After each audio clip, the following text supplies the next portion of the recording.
Hello everyone, hope you're all doing well. Gonna have a crossout video for us today, guys. Now today's video we are not going to be doing any particular build video or anything like that.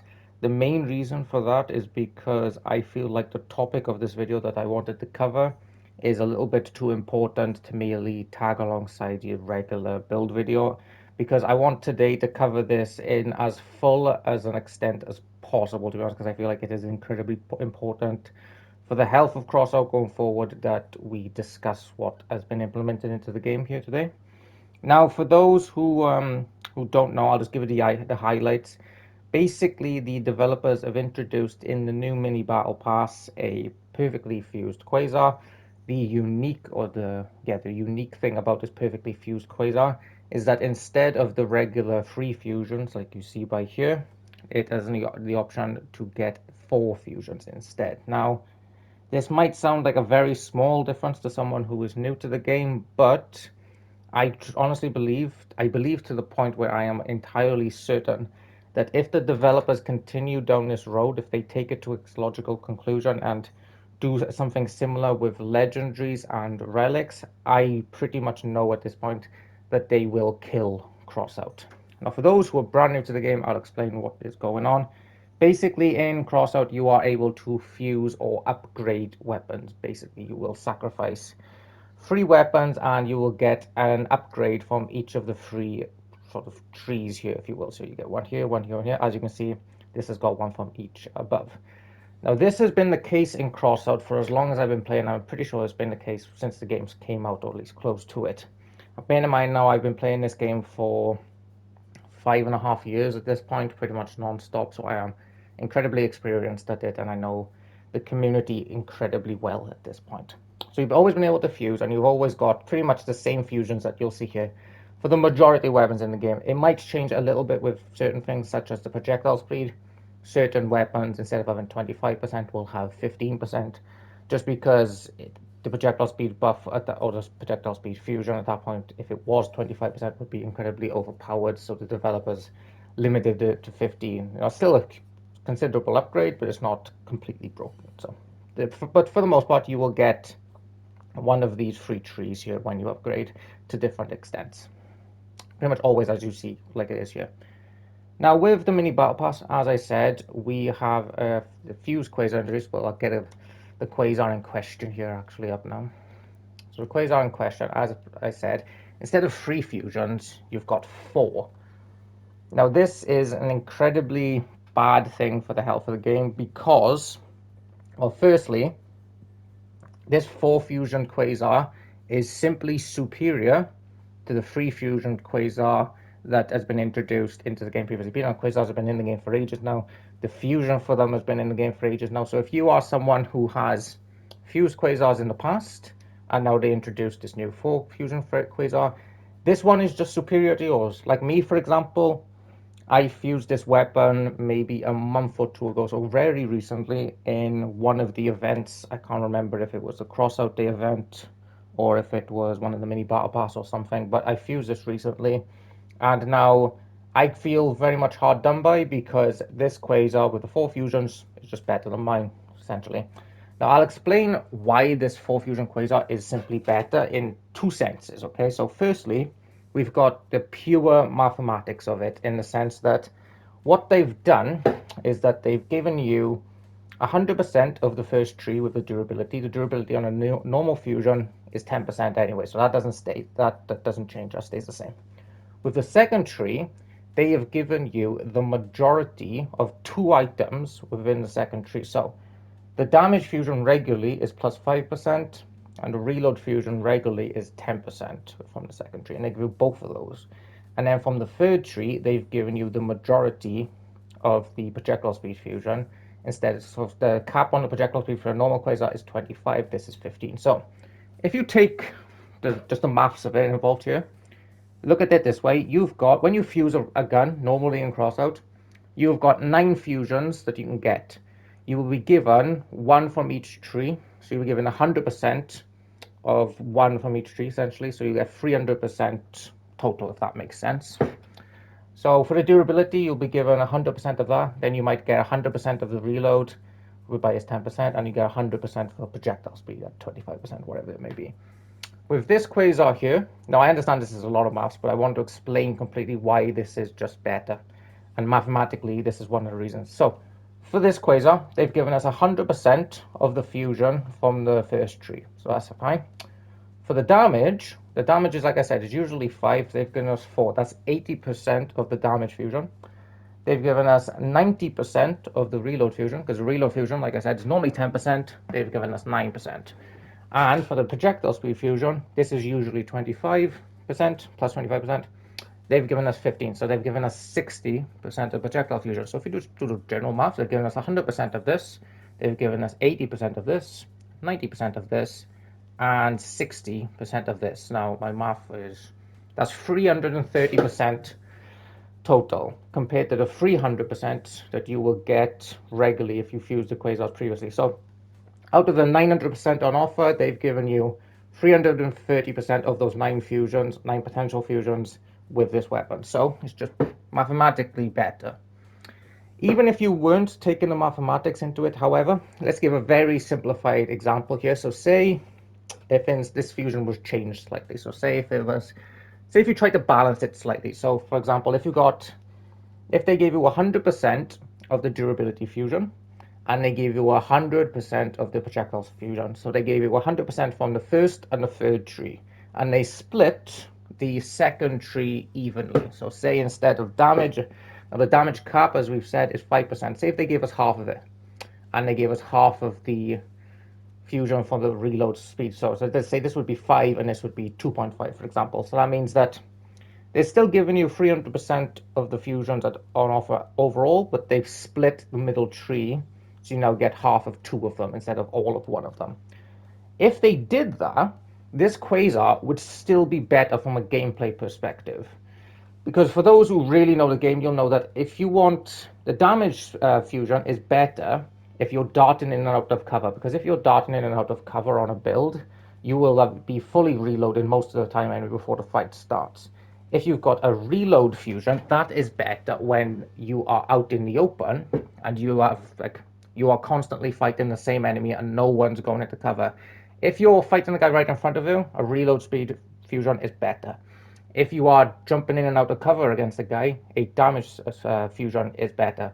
If they were to split it whereby they give you half each, then that weapon would be superior because it's better in the majority of situations. It's basically better in the mean, if you want to look at it that way. So the 4-speed fusions will practically always be better than the free fusion weapons because they will be superior in the majority of circumstances, and from a mathematics point of view, they're also superior that way. So if you've got a quasar in the past, you've basically been screwed over now. Now, this isn't so bad. The developers were smart in one sense, and one sense only, in the sense that they did this with an epic weapon. If they did it with, and this is a real issue with the game, if they do this change here, with legendary and relic weapons, people will quit the game. Because you might not know if you're new, but think of it from this point. If a player in CROSSOUT fuses a weapon, especially if he fuses a legendary and a relic weapon, then they are one of your committed players. They have played the game long enough, or they have spent enough real world money whereby they are very committed to your game. Because it takes a lot of resources to fuse something, a hell of a lot of resources to fuse something. If you're fusing relics, then it's incredible. If you fuse a relic, then this is probably your main game, or you're absolutely loaded, one of the two. But for the most part, is that if you fuse something in CROSSOUT, then you are a very committed player to your game. The reason that says, one of the reasons why this is such a big problem, that when we're playing the game, people will have their favorites. So for example, if anyone knows the channel, you will know that at heart, I am a Mastodon player at heart. I made my bones, so to speak, with that game. I used it for my Clan Wars time. I use it now when I play Clan Wars. It is my bread and butter. It is my baby weapon in this game. I'm incredibly proficient at it, incredibly experienced at it. It's just something about that weapon is just mine. I have fused the Mastodons. I spent an incredible amount of uranium fusing those weapons. I fused them to the point where, in the days where you couldn't even get perfect fusion, so I have quite unique Mastodon fusion, for those who know. And they're my babies. Now, for example, if the developers did this change with a Mastodon, I'd quit the game. I'm done. If you do that to Mastodons, and if you do that to someone's favorite weapon that they've spent a lot of uranium, a lot of time, a lot of energy, a lot of money fusing, and then suddenly you bring in a full fusion weapon that is just superior to it in most situations, and they weren't able to get that previously because, you know, the game has been going for about, I don't know, up to 10 years at this point, from what I can understand. I've been playing it for 5.5. This 4 fusion option was never in the game until yesterday. So you you feel really hard done by if suddenly, all out of nowhere, the developers just decide to bring in this new option and throw all of the previous rules out of the window, and suddenly there's a potential whereby your beloved fusion, whereby you spent all the time and energy and money into it, will not be the best only because the developers decided to bring something new into the game. Yeah, people are going to quit over that. I can guarantee people will quit over that. If you do it at the legendaries, people will quit. If you did it to relics, then your most committed players are also going to quit, and then at that point the game dies. Like, if you go after fusions in this game, if developers try to monetize fusions, they will kill the game because that is where your loyal player base resides for the most. That's where your really committed guys are, because you need to be committed to fuse something in the first place, especially relics and such. So I wanted to do this video today just to properly explain that as well as I can, because obviously there's quite a lot of facets to it. It's a hard thing to get your head around, but basically the highlights of it is that for the longest time in Crossout, you have had 3 fusions, as we've shown in the previous one. You've had these fusions at hand by here, and people have understood that as the rules and the concepts, and you've worked your way up to that. And for example, if you put all the time and effort into it, you know that if you've got the fused weapon and you're happy with the fusions, then your gun is as good as it can be. If suddenly the developers wake up and say, no, no, no, you can actually get a slightly better version, and it doesn't matter how slight that is, even if it's only a couple of percent. If you already fused it and you've already put the time and effort into it, and then suddenly there's a slight upgrade, all because the developers just decided, you're going to quit the game. You're going to feel really well done over, really annoyed, and you're just going to quit. You're just going to stop. I know for a fact that people will stop, because if you did this to Mastodons, I would stop. It's just that simple. I don't even play Mastodons much these days. I do YouTube and stuff, but even if you did, out of just annoyance and just the felt like I would be disrespected, I would just stop altogether.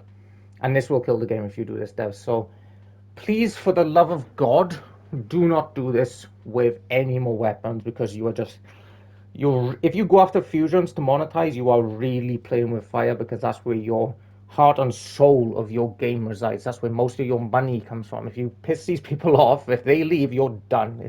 It's just that simple, Dev. So please, for the love of God, don't do it. Don't do this again. The only way this would ever have a chance of working is if you offered sort of a conversion for everyone who's fused something forever. So, for example, say if people had fused quasars previously before this change, you should give them the option to, whenever they want, they can get this 4 fusion option in anytime they feel like.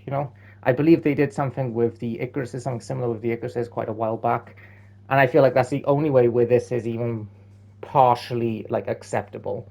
But if you go down this road, you're gonna kill CROSSOUT. I can almost guarantee it, because I know this community, I know this game, I play it pretty much every day. I know it incredibly well. So just for the love of God, don't do this.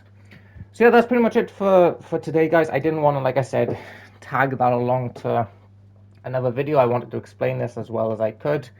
I would please ask if you could be as, how do I say this, respectful to the developers, and as, what's the correct way of saying this, as level-headed as you can in my comment section with regards to developers and these changes.